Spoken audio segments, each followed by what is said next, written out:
How did it all go so wrong in 60 years? 70 years, say. That's a good question, but I firmly believe that the mass migration of Europeans after World War II to America changed the culture dramatically. But, there had been, Europeans had been immigrating to America for... Yeah, but these are different Europeans. I was just going to get to that this point. This is one race. Yes. Absolutely. Mm-hmm. And they have it's a race that has a lot of influence. They have a lot of influence, and society loses its religion. Because I can tell you one thing about as a historian, I'm a historian. The history books up until 1960 were generally pro-America, and it followed within a certain, you would say, paradigm. A system of how history books pro-America. I can give you many examples, but then came out a book called The People's History of America by Howard Zinn. Okay? And his theory is America's a horrible country, a terrible place built on slavery and oppression and killing Indians. And it's so absurd.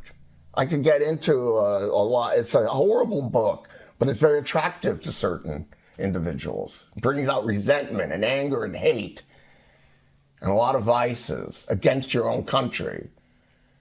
And then these people want to fix the country now because they believe they're righteous. They're doing the right thing. And now the books, I'll tell you, if you want to write a book that's, let's say, I read a book about robber barons once. It was independently published. Really good book.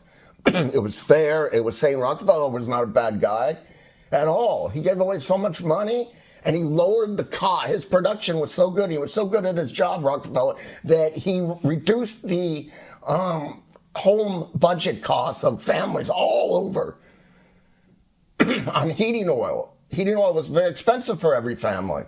But after Rockefeller, the typical family spent like 10% on their heating costs now. So he helped the whole America. Okay? But they call him a robber baron, a horrible person. Okay? Well, the person who writes the book that points out some realities, like Andrew Carnegie and so on, they're robber barons, horrible people, greedy, exploitation, horrible. Well, back then, the only way an individual becomes so rich as Rockefeller or Carnegie is to sell a lot of stuff at a lower cost. Okay? That means they're lowering the cost of production of something that everybody uses. Okay? And that's better. That helps the whole society because we can then allocate our resources to other areas. Like free time. Maybe have more leisure time to pursue art, for example. It's the only way. However, the leftist books will not view it this way. They'll see it's oppression, exploitation, just greedy mother